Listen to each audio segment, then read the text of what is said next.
നമുക്ക് ലൈഫിൽ എപ്പോഴും സക്സസ്ഫുൾ ആവാനാണ് ആഗ്രഹമല്ലേ? നമ്മൾ ഇൻവെസ്റ്റേഴ്സിൻ്റെ കാര്യം നോക്കിയാൽ എല്ലാവരും സക്സസ്ഫുൾ ആണോ? മോസ്റ്റ് ഓഫ് ദ ഇൻവെസ്റ്റേഴ്സും എന്താണ്, ഫെയിലിയേഴ്സ് സംഭവിച്ചിട്ടുള്ള ആൾക്കാരാണ്. അപ്പം എന്തുകൊണ്ടായിരിക്കും ഇത്ര ഫെയിലിയർ നമ്മുടെ ഇൻവെസ്റ്റേഴ്സിന് പറ്റാനുള്ള ഒരു കാരണം? അതിൻ്റെ ബിഹൈൻഡ് റീസൺ എന്തായിരിക്കും? ലാക്ക് ഓഫ് നോളജ് ആണോ? ഇനി അവരെടുക്കുന്ന സ്ട്രാറ്റജി തെറ്റായതുകൊണ്ടാണോ?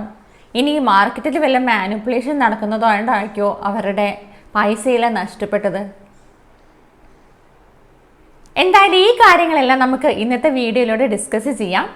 നിങ്ങൾക്ക് കൂടുതൽ ഫിനാൻഷ്യൽ അതുപോലെ ഇൻവെസ്റ്റിംഗ് വീഡിയോസ് കാണാൻ താല്പര്യമുണ്ടെങ്കിൽ ചാനൽ സബ്സ്ക്രൈബ് ചെയ്യുക. കൂടാതെ വീഡിയോ നോട്ടിഫിക്കേഷന് വേണ്ടി ബെൽ ഐക്കൺ കൂടെ പ്രസ് ചെയ്യുക. മോസ്റ്റ് ഓഫ് ദി ഇൻവെസ്റ്റേഴ്സിൻ്റെ പരാജയത്തിന് പിന്നിലുള്ള ഒരു കാരണമാണ് ഓവർ കോൺഫിഡൻസും ലാക്ക് ഓഫ് നോളജും. മാർക്കറ്റിൽ ചെന്നാൽ പെട്ടെന്ന് പൈസ ഉണ്ടാക്കാനാണ് എല്ലാവരുടെയും വിചാരം. ചിലർക്ക് ബേസിക് ഒന്നും അറിയത്തുണ്ടാവില്ല, പക്ഷെ ഭയങ്കര കോൺഫിഡൻസ് ആയിരിക്കും. അപ്പോൾ ഈ ഓവർ കോൺഫിഡൻസും ലാക്ക് ഓഫ് നോളജും ഒരു മെയിൻ റീസൺ ആണ്, അല്ലെങ്കിൽ മിസ്റ്റേക്കാണ് ഇൻവെസ്റ്റേഴ്സിന് പറ്റുന്നത്. നമ്മൾ ഇൻവെസ്റ്റ് ചെയ്യുന്നതിന് മുമ്പായി നമ്മൾ ലേൺ ചെയ്തിട്ട് മാത്രമേ ഇൻവെസ്റ്റ് ചെയ്യാൻ പാടുള്ളൂ. അല്ലാത്ത പക്ഷം നമുക്ക് ഇന്നെവിറ്റബിൾ ലോസസ് സംഭവിക്കാം. പിന്നെ വരുന്ന ഒന്നാണ് പാനിക് സെല്ലിങ്ങും അതുപോലെ ഇമോഷണൽ ഡിസിഷൻസും. ഇപ്പോൾ ഒരു സ്റ്റോക്ക് ഇന്ന് വാങ്ങി അത് നാളെ ഒരു 2% താഴെ പോയാൽ അയ്യോ എൻ്റെ പൈസ പോയല്ലോ എന്ന് വിചാരിച്ച് സെല്ല് ചെയ്യുന്ന ഒത്തിരി ആൾക്കാരുണ്ട്. അങ്ങനെ നിങ്ങൾ സെല്ല് ചെയ്താൽ നിങ്ങൾക്ക് എന്ത് പറ്റും? നഷ്ടമാണ് സംഭവിക്കുന്നത്, അല്ലേ? നിങ്ങളുടെ പൈസ പോകും. മാർക്കറ്റിൽ എപ്പോഴും എന്തുണ്ട്? ഫ്ലക്ച്വേഷൻസ് ഉണ്ട്. നമ്മൾ പേഷ്യൻസോടെ ലോങ് ടേം ഗോൾ വെച്ച് ഇൻവെസ്റ്റ് ചെയ്യുകയാണെങ്കിൽ നിങ്ങൾക്ക് എന്തെടുക്കാൻ പറ്റും? പ്രോഫിറ്റ് എടുക്കാൻ പറ്റും. അല്ലാത്ത പക്ഷം നിങ്ങളുടെ ഇമോഷനാണ് നിങ്ങളെ കൺട്രോൾ ചെയ്യുന്നതെങ്കിൽ നിങ്ങൾക്ക് ലോസ് ആയിരിക്കും വരിക. അപ്പോൾ നിങ്ങൾ ചെയ്യേണ്ടത് ഇമോഷൻ ഡിസിഷൻ എടുക്കുക എന്നതല്ല, ലോജിക് ഡിസിഷൻ എടുക്കുകയാണ് ചെയ്യേണ്ടത്. കൃത്യമായ സ്ട്രാറ്റജി വെച്ച് എവിടെ എൻ്റർ ചെയ്യണം, എവിടെ എക്സിറ്റ് ചെയ്യണം, ഹോൾഡ് ചെയ്യണമോ എന്നുള്ളത് ആരാണ് തീരുമാനിക്കേണ്ടത്? നിങ്ങളുടെ ഇമോഷനല്ല. പിന്നെ മിക്ക ആൾക്കാർക്കും പറ്റുന്ന ഒരു പറ്റാണ് ടെലഗ്രാം ചാനൽ നോക്കി, വാട്സപ്പിൽ നോക്കി, യൂട്യൂബ് ചാനൽ നോക്കി ആരെങ്കിലും പറയുന്ന സ്റ്റോക്സ് ഇത് നാളെ അപ്പർ സർക്യൂട്ട് അടിക്കുമെന്ന് പറഞ്ഞാൽ ഓടി ചെന്ന് മാർക്കറ്റിൽ കയറി അതിനെക്കുറിച്ച് ഒന്നും നോക്കാതെ അങ്ങ് വാങ്ങിക്കളയും. അങ്ങനെ ചെയ്യുന്നത് ശരിയാണോ? ശരിക്കും ഒന്നും നോക്കാതെ ആരെങ്കിലും പറയുന്നിട്ട് കണ്ണും പൂട്ടി വാങ്ങിയാൽ നിങ്ങൾക്ക് പൈസ പോവല്ലേ ചെയ്യാറ്? ഇൻവെസ്റ്റ് ചെയ്തതിന് മുമ്പ് നിങ്ങൾ കൃത്യമായിട്ട് റിസർച്ച് ചെയ്യുക. അതിൻ്റെ ഫണ്ടമെൻ്റൽ എന്താണ്, ഫൈനാൻഷ്യൽ എങ്ങനെയാണ് പോകുന്നത്, അതിന് ഫ്യൂച്ചർ ഗ്രോത്ത്, ഒരു പൊട്ടൻഷ്യൽ ഗ്രോത്ത് ഉള്ള ഒരു കമ്പനിയാണോ അല്ലെങ്കിൽ സ്റ്റോക്ക് ആണോ എന്ന് കൃത്യമായി റിസർച്ചും സ്റ്റഡിയും ചെയ്തതിന് മാത്രമേ എന്ത് ചെയ്യാവുള്ളൂ? ഇൻവെസ്റ്റ് ചെയ്യാവുള്ളൂ.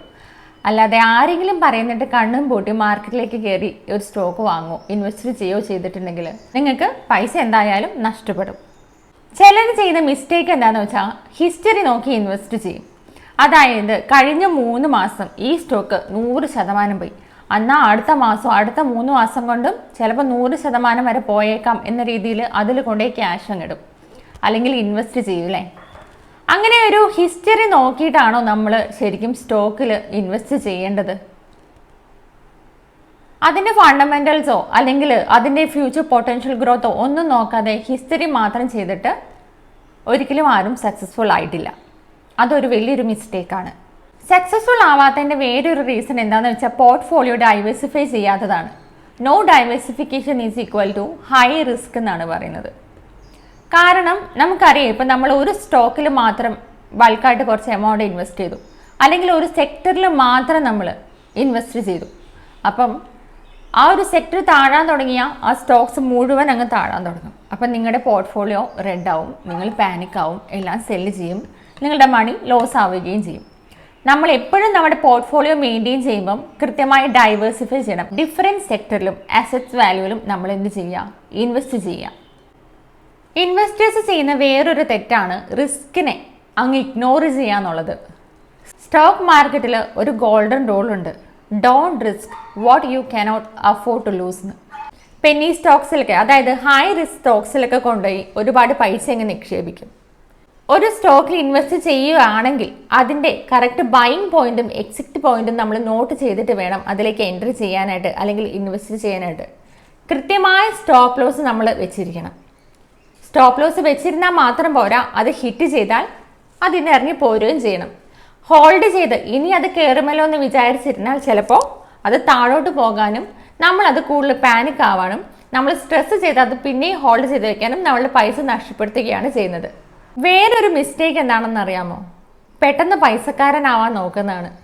മാർക്കറ്റ് എന്ന് പറയുന്ന ഒരു ലോട്ടറി ഒന്നുമില്ല, ഇന്ന് കയറി നാളെ അടിക്കുന്നുള്ള രീതിയിൽ. പേഷ്യൻസ്, സ്ട്രാറ്റജി, അതേപോലെ ലോങ് ടേം ഗോളാണ് ഇതിൽ സക്സസ് കീ എന്ന് പറയുന്നത്. ഈ 3 കാര്യം ഉണ്ടെങ്കിൽ നമുക്ക് എന്ത് ചെയ്യാം? ഇൻവെസ്റ്റ് ചെയ്യാം. നമ്മൾ ഷോർട്ട് ടേം എന്ന് പറയുന്നതും റിസ്ക്കിയാണ്. ഇൻവെസ്റ്റ് ചെയ്യുമ്പോൾ നമുക്കൊരു വിഷൻ വേണം, ലോങ് ടേം വിഷൻ. എന്നാൽ മാത്രമാണ് നമുക്ക് കൂടുതൽ സക്സസ്ഫുൾ ആവാൻ പറ്റുള്ളൂ. അപ്പോൾ എന്തൊക്കെ മിസ്റ്റേക്സ് ഒഴിവാക്കിയാൽ ഒരു സക്സസ്ഫുൾ ഇൻവെസ്റ്റർ ആവാമെന്ന് ഇപ്പോൾ നിങ്ങൾക്ക് മനസ്സിലായില്ലേ? നിങ്ങൾ എന്തൊക്കെ മിസ്റ്റേക്സ് ആണ് വരുത്തിയിട്ടുള്ളതെന്ന് നിങ്ങൾ കമൻറ്റ് ചെയ്യണം കേട്ടോ. കൂടാതെ വീഡിയോ ഇഷ്ടപ്പെട്ടെങ്കിൽ ലൈക്കും ഷെയറും കൂടി ചെയ്യുക.